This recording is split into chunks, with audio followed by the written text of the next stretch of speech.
Salut à tous, moi c'est Yenad. Aujourd'hui on est à Asnières, on va à la rencontre du docteur Aïcha, à la maison de santé Espoir d'Asnières. Le docteur Aïcha, c'est une personne exceptionnelle, elle va nous raconter son parcours et comment ce lieu a changé concrètement le quartier ici à Asnières. On y va ?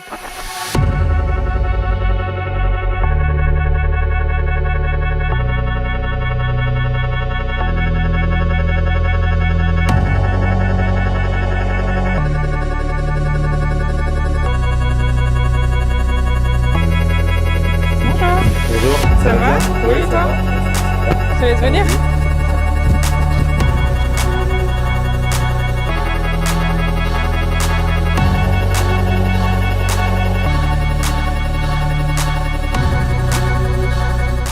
Docteur Aïcha, bonjour. Bonjour. Merci de nous accueillir ici, dans ce lieu. Merci à toi Tu pour veux la nous visite. décrire un peu l'endroit dans lequel on se trouve ?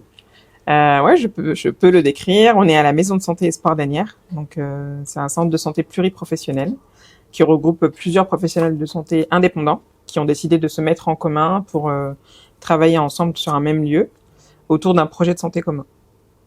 Et on est dans un quartier assez particulier parce qu'on est dans un quartier prioritaire de la ville d'Asnières. Et donc, c'est un challenge pour nous, mais c'est tout aussi gratifiant. C'était quoi ta première impression quand t'es arrivé dans ce quartier ? Avant qu'on inaugure, avant qu'on commence nos travaux, ça faisait quartier malheureusement laissé un peu à l'abandon, un gros bâtiment au milieu de plein de petites tours tout autour, et donc ça ressemble potentiellement à ce que j'ai déjà vu dans d'autres quartiers où j'ai vécu auparavant, et c'est vrai que on s'est dit c'est plutôt bien pour les habitants de s'installer ici. Ça sera vraiment de la médecine de proximité. Et il y a eu un avant et un après ton arrivée ?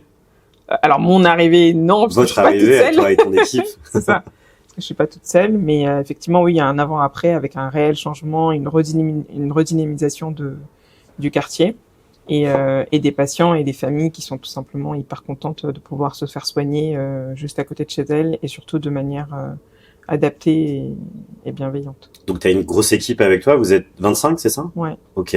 Différentes spécialités. Ouais. Tu peux nous expliquer un peu ce qu'ils font exactement ? On a misé sur un pool essentiellement du coup de médecins généralistes en premier parce que c'est le besoin principal du quartier. Donc on est 7 aujourd'hui et tout le reste des professionnels c'est des paramédicaux. Donc on a un pôle de kiné, podologue, sage-femme, infirmière, diététicienne, ostéopathe, psychologue, orthophoniste. Donc on a vraiment essayé de recruter le plus large possible.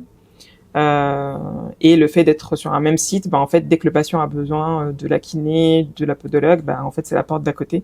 Donc, c'est hyper simple pour les patients. On parle beaucoup de turnover dans beaucoup de métiers. Est-ce que c'est quelque chose que tu vis ? Comment est-ce que tu fais pour fidéliser les gens qui sont avec toi ? On leur offre du café. Génial. On essaye effectivement de garder le confort du fait de travailler en équipe. Donc en fait, on a des collègues avec qui on peut discuter. Il y a une collègue qui est passée tout à l'heure pour m'expliquer un cas qu'elle a eu avec un patient où elle s'est sentie un peu en difficulté. En fait, on peut en débriefer tout de suite et elle repart avec un peu moins de questionnement. Il y a beaucoup d'entraide entre vous ? Exactement. Okay, en fait, aussi bien face aux situations cliniques, parce que les patients sont de plus en plus complexes, et le fait de pas être seul, ça nous aide à tenir le coup face à l'hypersollicitation et à la complexité des prises en charge. Et c'est surtout hyper sympa de pouvoir aller déjeuner, de manger avec ses collègues et de parler de son week-end ou de ses vacances et de ses enfants. Donc ça aide énormément sur le lieu du travail. Je confirme qu'on se sent hyper bien quand on arrive ici. C'est vrai ? Ouais, vraiment. J'ai l'impression que c'est un lieu vraiment inclusif. Est-ce que dans les faits, c'est une réalité ? Ça faisait partie des critères dont on a fait le choix de mettre en avant lors de la composition de l'équipe. On est passé dans plusieurs services tout au long des études et en fait, on se retrouve souvent avec des gens qui nous ressemblent pas. Et l'idée, c'était de pouvoir travailler avec des gens qui nous ressemblent, qui nous comprennent et surtout pour les patients, d'avoir des professionnels de santé en face d'eux qui comprennent leur vie, leurs priorités et le fait que peut-être que là, la priorité, c'est pas son traitement, c'est de payer son loyer. Bien sûr. Et donc, on va essayer de faire le soin, certes clinique, mais de regarder aussi tout autour. Et c'est ce qui fait que les patients se sentent bien et qu'ils reviennent. Tu me parlais tout à l'heure de Cosmos Protecteur. J'ai adoré ce terme. Comment est-ce que tu peux nous l'expliquer ? Définir. Ouais, alors, c'est un terme qui est, je trouve, on est actuellement dans un monde assez anxiogène. tous les matins à la télé, vous allez entendre que ça ne va pas, qu'il n'y a pas assez de soignants, que les patients ne vont pas bien et que les médecins, par exemple, ne veulent pas travailler ou qu'il y en a plus. Alors qu'en fait, on est là, mais c'est juste que la demande est telle que on ne peut pas suivre forcément le rythme. Et donc, ça peut être stressant au quotidien d'aller au boulot et de se dire tout ce que je fais, c'est jamais assez. Et le fait de se préserver comme ça dans un environnement de travail sain, ou en tout cas qu'on essaye de préserver, ça nous aide vraiment à rester focus sur les patients qu'on voit. Vraiment, quand on rentre, en fait, voilà, on est coupé un peu de l'extérieur et de tout ce qui peut avoir comme difficulté sur le plan politique et autres. Bien sûr. On fait sa journée de travail, on se concentre et on se dit, je fais de mon mieux chaque jour. Et on repart en se disant, voilà, je fais ce que je devais faire aujourd'hui. Donc c'est vrai que ça nous aide à tenir le rythme et notamment la pression constante qu'on a. Moi, depuis que j'ai commencé, le discours n'a cessé que d'être alarmiste. T'as l'impression que les gens sont de plus en plus à bout, que c'est de plus en plus compliqué. Franchement, oui, les gens sont fatigués et éprouvés vraiment sur différentes sphères. Là, je vois, il y a beaucoup de difficultés sur le plan professionnel. Le monde du travail, j'ai l'impression que c'est devenu, du jour au lendemain, on dit aux gens, vous êtes virés dans 3 mois. Ouais. Et en fait, la personne, elle peut être maman de 2 enfants, mère célibataire. On peut pas dire ça, en fait. Il y a pas trop de cosmos protecteurs à l'extérieur. Je sais pas comment c'est chez eux. Ouais. Mais en tout cas, j'ai l'impression que c'est difficile. Ok. Et comment ce lieu, justement, il aide ses patients à reprendre le contrôle, à la fois sur leur vie et sur leur santé? Déjà, c'est un lieu d'écoute. C'est un lieu d'écoute. Vous allez avoir plusieurs interventions de différents professionnels qui vont chacun intervenir à leur niveau. Donc, on se sent soutenu et compris. Et c'est surtout peut-être leur donner des informations qu'ils n'ont pas, les rediriger vers des ressources externes, vers des assistantes sociales, vers leur dire il faut faire telle ou telle démarche. Il y a plein de choses qui existent, mais malheureusement les gens ne le savent pas. Et donc c'est peut-être déjà un premier niveau d'aide, d'information, l'accompagnement sur la durée, et de leur dire qu'on sera toujours là et qu'ils pourront toujours compter sur nous, en tout cas sur le plan médical et en termes de santé, pour les accompagner dans ces périodes difficiles qu'on peut tous être amenés à rencontrer un jour dans notre vie. Donc bien sûr, personne n'est épargné. Ouais, complètement. Les gens ne le savent pas, mais moi j'ai vécu dans ce quartier il y a quelques années. Ouais. Pour toi, comment est-ce que ce lieu, j'ai vraiment l'impression que ce lieu, il a participé un peu à la métamorphose de ce quartier. Est-ce que c'est une réalité? Il faudrait demander aux gens. Ouais. Eux, je pense qu'ils seront il faudrait leur donner cette parole-là et la possibilité de dire ce qu'ils pensent de l'avant-après. Mais les retours que j'ai des patients, il est sûr que ça a changé quelque chose. On a des patients qui ne sortaient plus, qui restaient chez eux cloîtrés, surtout après l'épidémie Covid. Bien sûr. Et nous, on a ouvert en 2023, donc 3 ans après. Et aujourd'hui, on a ces patients, ça fait 1 an et demi qu'ils sont suivis avec nous, et maintenant ils viennent, ils participent aux ateliers, ils font les activités physiques de sport toutes les semaines. Donc c'est sûr que je pense que ça a eu un impact pour eux. C'est beaucoup plus qu'une maison de santé, c'est un lieu de vie, un lieu social. Ouais. C'est un lieu de vie, ouais. C'est quoi la recette du succès d'après toi? Peut-être une bonne intention initiale, de se dire qu'on fait pas ça pour la gloire et qu'on fait ça surtout pour l'humain. En fait, on se dit que la santé, si on a la santé, tout le reste va dans sa vie. Mais dès qu'on perd ça et dès que ça devient plus difficile, en fait, on se rajoute des complications par-ci et là. Et donc, si on peut alléger ça, je pense, et avoir cet impact-là auprès des gens, ça peut leur faciliter la suite, en tout cas. Tu rêvais de faire ça depuis que tu étais jeune? C'était un rêve d'enfant? Médecine? Ouais. Franchement, oui. Après, j'ai eu une hospitalisation quand j'étais plus jeune, à l'âge de 9 ans. Et j'avais été marquée par la bienveillance des professionnels, le fait qu'ils étaient hyper attentionnés. J'ai été gardée et en fait, mes parents n'ont pas pu rester avec moi à l'hôpital. Et en fait, ils m'ont rassurée, ils m'ont dit que ça allait bien se passer, etc. Et c'est vrai que j'avais été marquée à ce moment-là. C'est resté un peu dans un petit coin de ma tête. Au collège, je disais soit avocate, soit médecin. Je sais plus c'était quoi le troisième. Je me rappelle parce que je l'écrivais et je le donnais à ma mère. T'avais déjà de grandes ambitions. Peut-être. On rigolait sur ça. Et après, c'était surtout au lycée, quand on a commencé les cours de biologie, où là, j'ai découvert le fonctionnement du corps humain, etc. Et je suis tombée juste amoureuse de la matière. Et ça s'est confirmé après en médecine. Génial. Et tu pensais que tu allais avoir un tel impact sur les gens? Franchement, non. Quand on commence médecine, on est tellement focus sur les études et avec une vision très hospitalière qu'on ne se rend pas compte du possible après les études. Et on ne sait pas qu'il existe un monde en dehors de l'hôpital. Et non, il y a 10 ans, je m'attendais, je suis très contente de ce que j'ai aujourd'hui, mais j'avais pas imaginé autant. Ouais. c'est positif. On parle souvent de plafond de verre. Qu'est-ce que ça évoque pour toi? D'atteindre des niveaux auxquels on n'était peut-être pas prédestiné. Ou en tout cas, quand on voit qu'on se challenge et qu'on dépasse un petit peu des limites qui peuvent nous être assimilées ou en tout cas induites et impliquées, qu'on le veuille ou non. Et c'est vrai que le fait d'avoir réussi, en tout cas avec mes collègues, à concrétiser ce projet-là, ouais. c'est une vraie fierté pour nous et on se dit qu'on a fait quelque chose. Moi, je crois beaucoup au rôle en tout cas au rôle modèle et aux exemples dans la société pour permettre à la fois aux plus jeunes de réussir. Mais comment est-ce qu'on fait concrètement pour réussir et avancer quand on n'a pas les codes? On serre les dents. Ouais. Non, sincèrement, il faut réussir à rester clairvoyant malgré la difficulté et peut-être moi, j'ai eu la chance d'avoir un entourage et en tout cas des parents qui ont toujours donné un peu cette ligne directive. Ouais. Quand j'ai commencé médecine, c'était, je disais, mais c'est trop long, j'y arriverai jamais. Et mon père, il me disait, mais regarde pas là où tu es, regarde le sommet. Ça va passer, les années vont avancer, mais voilà, ne te focalise pas sur là où tu en es aujourd'hui. N'oublie pas ton objectif, c'est que tu veux devenir médecin. Donc c'est sûr que ça aide à se dire, bon, finalement ça va passer, on va avancer. Et une fois que j'ai terminé, il m'a dit, maintenant c'est super, mais ne sois pas n'importe quel médecin. Ouais. Et donc vraiment dans sa définition, c'était en gros, je veux pas que t'ailles ouvrir ton petit cabinet toute seule en bas d'un immeuble et que personne ne sache qui t'es. Et il avait pas forcément exprimé, il a pas dit plus que ça, mais il m'a juste dit ne sois pas n'importe quel médecin. Et je pense que c'était important pour lui aussi. Ouais. Ouais. Il a toujours, je pense qu'il était coach avant les coachs. Enfin, ouais. il a toujours eu des phrases et un encadrement assez impressionnant, je trouve, pour sa génération, en tant que père comorien avec tout ce qui va avec. Et même quand on a commencé les études avec mon frère et mes sœurs, il nous a toujours dit, surtout nous les filles, il nous a toujours dit, votre priorité c'est vos études, le reste je veux pas en entendre parler. Donc pas de mariage, voilà. Pas de. Au final ça s'est quand même fait, mais c'était absolument pas la priorité. Là où d'autres parents, pour eux, le bac c'est rime avec fiançailles et mariage. Bien sûr. Tu penses que c'est plus compliqué d'assumer une certaine ambition quand on est une femme? Sincèrement, oui.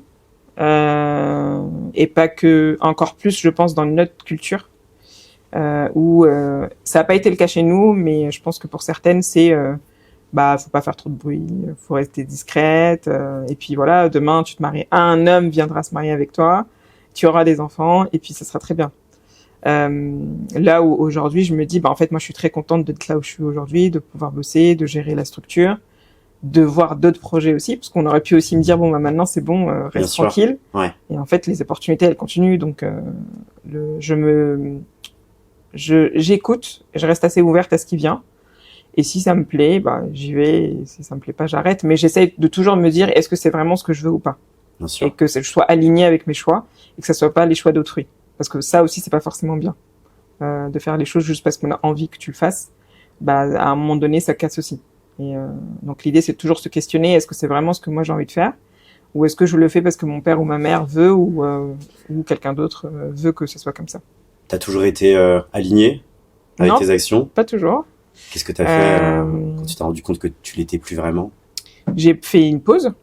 Quand j'ai fini mes études et que j'ai été thésée, j'avais la trentaine. Enfin, je venais d'avoir mes 30 ans. Et en fait, on sent cette pression arriver comme ça sur les épaules de la responsabilité de prendre en charge des patients, le côté un peu familial aussi qui s'accentue parce que on est parents, on a 2 enfants, on se pose des questions par rapport aux enfants, etc.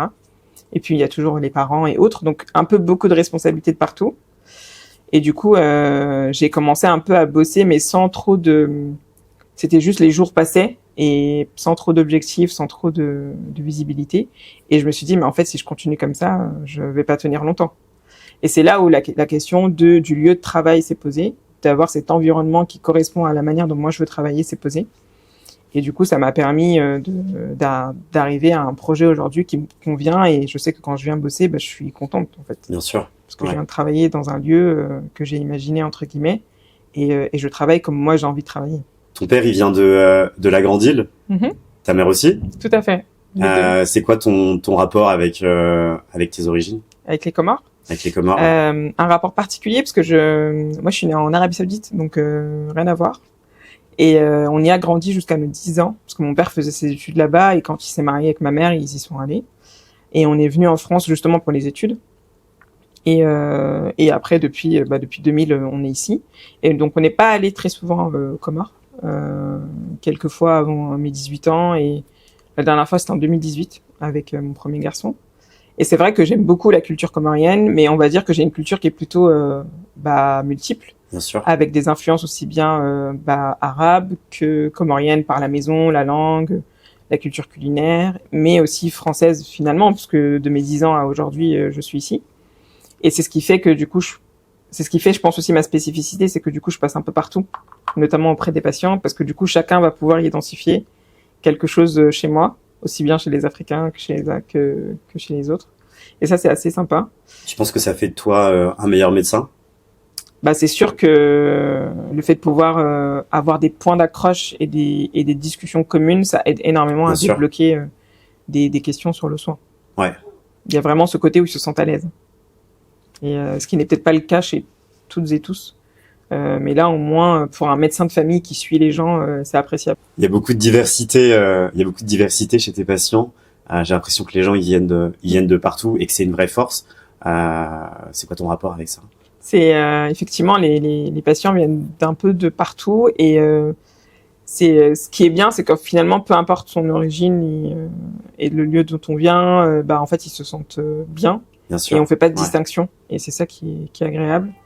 Et je pense que c'est ce qu'il faut retenir. En fait, le lieu où on vient déposer un peu ce qu'on pense, comment est-ce qu'on se sent. On a besoin vraiment d'avoir ce côté bien-être et le fait d'être assez à l'aise pour pouvoir dire tout ce qu'on veut. Aussi bien les choses futiles que les choses plus difficiles à entendre. Donc, c'est hyper important. Mais moi, c'est hyper enrichissant pour moi, du coup. Bien sûr. Ouais. On a croisé deux de tes étudiantes tout à l'heure. Qu'est-ce que tu veux leur transmettre? Que le soin passe d'abord par l'écoute. Et en fait, aujourd'hui, on a beaucoup de praticiens qui vont être très techniques, encore plus avec l'IA aujourd'hui, la question du diagnostic n'est pas difficile.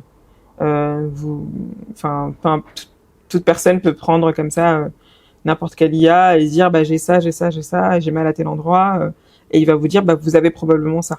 Ouais. Mais ça ne fera pas, le patient se sentira pas pour autant mieux. Alors que le soin se fait par l'écoute là et l'échange qu'on peut avoir avec le patient, et c'est vraiment l'examen et la main qu'on va poser sur l'épaule. Et en fait, il y a quelque chose qui est autour, qui fait que les patients, quand ils repartent, ils disent je me sens mieux. Et c'est pas quelque chose qui s'apprend dans les livres. En fait, c'est quelque chose qui se voit, qui s'observe, et qui s'apprend comme ça en compagnonnage avec les seniors. Et je pense que s'ils retiennent ça dans leurs soins et qu'ils gardent ça et cette humanité dans leurs soins, ils auront tout gagné. L'humain est vraiment au cœur de tout chez toi. Tu penses que ça se perd un peu dans le monde dans lequel on vit? Je trouve oui. Je trouve qu'effectivement, c'est quelque chose qui se perd malheureusement. Et on a plutôt intérêt à essayer de faire tout ce qu'on peut pour essayer de le préserver, parce que c'est ce qui est le plus beau. Enfin, on est des êtres humains et avec des relations et des interactions. Et si chacun veillait un peu plus à l'autre, en fait, beaucoup de choses seraient mieux aujourd'hui. Et donc, c'est ce qu'on essaye de faire là. Et même si c'est des interventions de 20 minutes, mais les 20 minutes où vous serez là, ça aura eu un peu cet effet baume sur le cœur que là, à l'arrêt de bus ou au supermarché en bas, vous l'aurez pas eu. Et en fait, si on faisait tout ça, chacun dans notre sphère et dans notre milieu professionnel, on aurait un monde qui serait beaucoup plus sympa. On est de retour avec le docteur Aïcha dans la maison de santé pluridisciplinaire. On va continuer de parler avec elle de ses activités, de ses autres activités, de sa vie personnelle aussi. Est-ce que tu es d'accord? Oui, bien sûr, on peut. Allons-y. J'ai entendu dire que tu avais à la fois plein de passions et plein d'autres activités en plus d'être docteur. Je sais pas comment tu fais, parce qu'une journée ça a que 24 heures, mais est-ce que tu veux nous en parler un peu? Effectivement, j'ai eu une activité entrepreneuriale pendant l'internat. On a créé, alors au début j'étais toute seule et après mon mari m'a rejoint dans l'activité. On a créé Arossi Design. C'est dans l'événementiel du mariage comorien justement. Pourquoi? Parce que suite à ma propre expérience quand je me suis mariée en 2014, c'était il y a longtemps, j'avais énormément galéré à trouver les différents prestataires pour mon mariage, et c'est surtout que j'ai fait appel à ce qu'on appelle une négafa marocaine, mais du coup qui m'a accompagnée, mais qui était marocaine. Donc en fait, elle ne comprenait pas forcément comment ça fonctionnait. Nous, nos mariages à nous, on a fait un mariage traditionnel classique sur 3 jours. Le religieux le jeudi, la mairie le vendredi et la salle, le kumbi, le samedi. Tu nous expliquais un peu comment ça fonctionne, ces mariages traditionnels? En général, il y a différentes cérémonies. C'est inspiré du grand mariage comorien, en tout cas aux Comores. Mais certaines sont faites du coup en France, donc pas toutes. Et du coup là, il y a le mariage. Donc le hamani, c'est le mariage religieux. C'est là où il y a l'imam qui vient faire les prières, etc. pour unir les 2 personnes. Donc ça a eu lieu le jeudi. Et en général, la veille, on fait la soirée avec le henné pour la femme, etc. Donc ça nous met un petit peu dans l'ambiance du mariage. Le vendredi, on a fait la mairie, donc le mariage civil. Et le samedi, donc la salle avec le maulid pour les messieurs et le kumbi pour les femmes. Et en fait, cette négafa qui m'a accompagnée, elle est venue sur les 3 jours. Et donc elle a adoré le mariage puisqu'elle a dit que c'était génial. Mais il y avait des moments où elle disait mais qu'est-ce que je peux faire, qu'est-ce que je peux pas faire, où est-ce que je me mets, etc. Et même au niveau des tenues, finalement c'était des caftans, etc. Donc pas nos tenues à nous, pas nos tenues avec nos traditions, en tout cas avec nos tissus traditionnels. Donc c'était parti de là et au début on commençait, donc au début je faisais par exemple que le henné et ensuite on a commencé à faire des confections sur mesure avec les tissus traditionnels. Après on a ajouté les accompagnements en salle et petit à petit on a étoffé un peu les services. Et ça nous a permis d'avoir de très belles expériences, d'accompagner des mariés pour un des plus beaux jours de leur vie. Donc ça me permettait d'avoir une activité annexe assez agréable qui changeait du soin. Parce qu'en fait, quand on est confronté aux soins, on est confronté à de la maladie, on est confronté à de la difficulté. Et à chaque fois que j'ai un patient que je fais rentrer, je lui demande vous allez bien? Il me dit non. Si je suis là, c'est que ça va pas. Et en fait, à force, ça mine de rien, entendre 20 personnes dans la journée qui vous disent non, ça va pas, j'ai mal là, j'ai mal là, ça peut être ça peut déteindre un peu sur notre propre morale. Et comme j'ai un peu un côté créatif, ça m'a permis on va dire, de me recharger, de me ressourcer et de recharger mes batteries avec ça. Ouais. Et c'est surtout que ça m'a aussi permis d'avoir une activité que je faisais en famille et aussi avec ma mère, surtout parce que ma mère, elle a appris la couture quand j'étais très jeune. Donc moi, j'ai des souvenirs de quand j'étais petite où elle faisait de la couture, etc., dans des grands ateliers et autres. Donc j'avais vraiment ce côté rêverie de confection. Donc qu'elle m'a un peu transmise. On a fait plein de robes ensemble. Elle m'a appris le patronage, etc. Et on a fait vraiment plusieurs réalisations ensemble de robes de mariée où on a allié le côté moderne. Donc moi, je dessine les modèles, etc. Et le côté traditionnel avec des mélanges de tissus traditionnels, mais en gardant un peu une finesse et une délicatesse qui était assez sympa. Donc belle expérience. Docteur et artiste à la fois. Peut-être un équilibre intéressant. C'est génial. En tout cas, qui aide à ne pas s'épuiser et en tout cas à avoir quelque chose qui nous ressource régulièrement. Et on a fait ça pendant 7 ans. Et là, on continue pas trop parce que j'ai moins de temps et c'est surtout parce que maintenant, aujourd'hui, il y a plein de prestataires qui se sont développés dans le monde du mariage comorien, ce qui n'était pas le cas il y a 10 ans. Et donc maintenant, je pense que les gens ont aussi beaucoup plus de ressources pour faire leur mariage comme ils ont envie de le faire. Donc c'était une expérience assez sympa. Ça t'a permis quand tu l'as lancé de trouver un moyen de te ressourcer. Exactement. Est-ce que la vie de famille, ça en fait partie aussi? Clairement, oui. Enfin, moi, je me suis mariée pendant mes études. J'ai fini mes partiels mon mari, je l'ai connu bien avant. C'était un ami de la famille, etc. Et donc, on se croisait aux fêtes de famille, à l'Aïd et autres.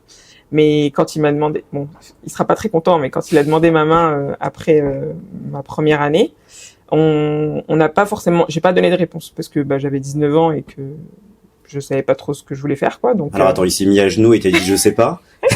Non, il m'a appelé. Ah, il t'a appelé. Véridique, il m'a appelé. Il m'a dit en fait, je me posais la question de est-ce que ça te plairait bien de m'épouser. Donc j'étais là. J'étais dans ma cuisine, ma mère était à côté. Et, je raccroche, je dis maman, Ibrahim vient de m'appeler et il m'a demandé si je voulais bien l'épouser. Ma mère a commencé à faire des you-you. Quand mon père a eu la version, il était pas du tout sur le même sur la même euphorie. Il y a pas eu de you-you de la part de ton père. Il a dit mais comment ça, il te demande ça alors qu'il est pas venu me voir, etc. Donc c'était important pour ton père de respecter le protocole. Le protocole quand même. Tout à fait. Bien sûr. Et du coup, c'est resté un peu en suspens comme ça. Et en fait, c'est revenu 3-4 ans après.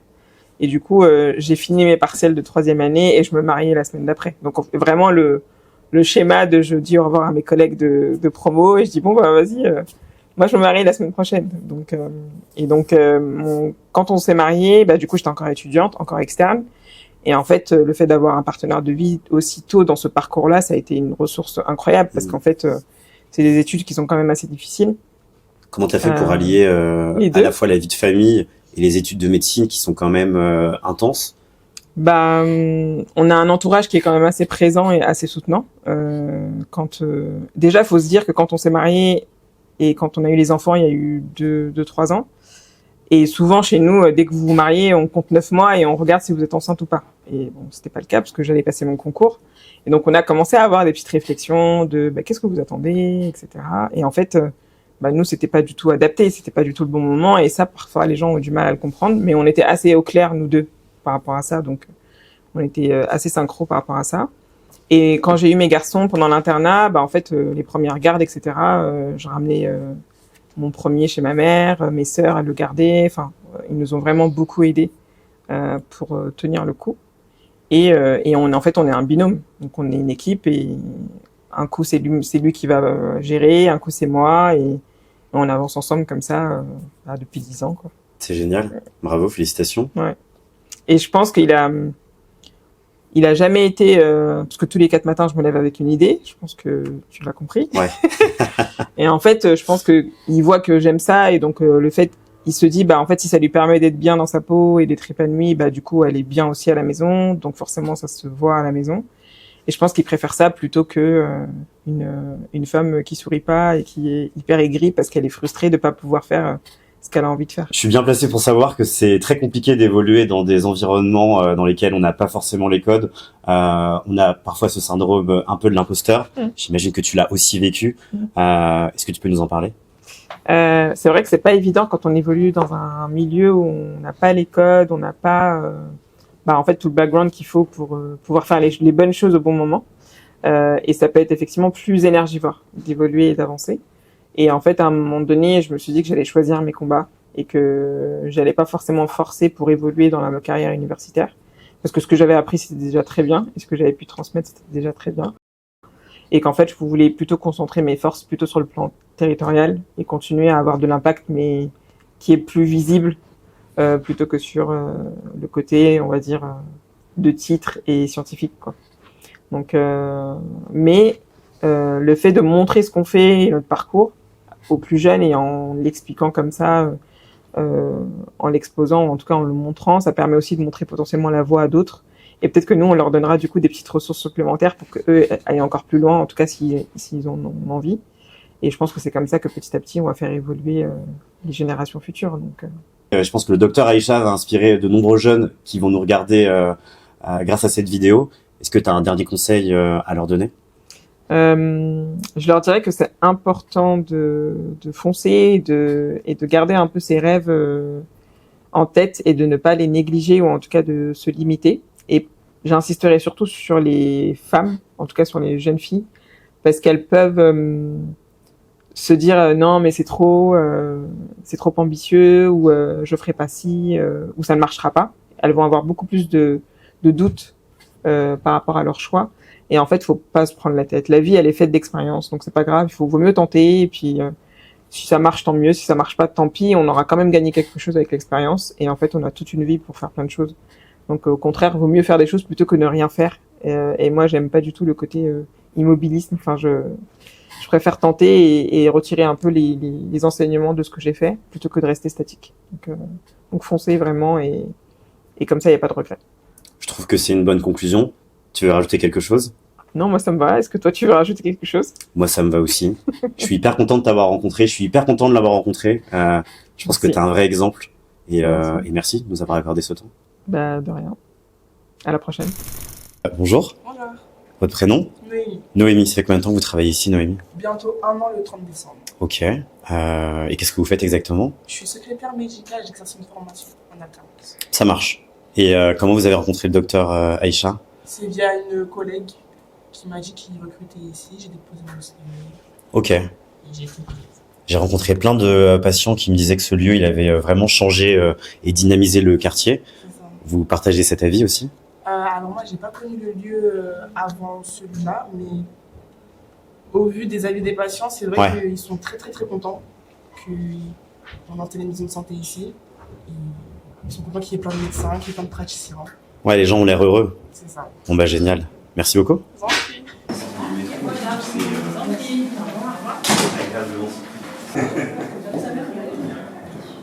C'est grâce à vous en fait, non? Je pense que derrière chaque grand talent et chaque grand succès, il y a toujours une maman qui était derrière.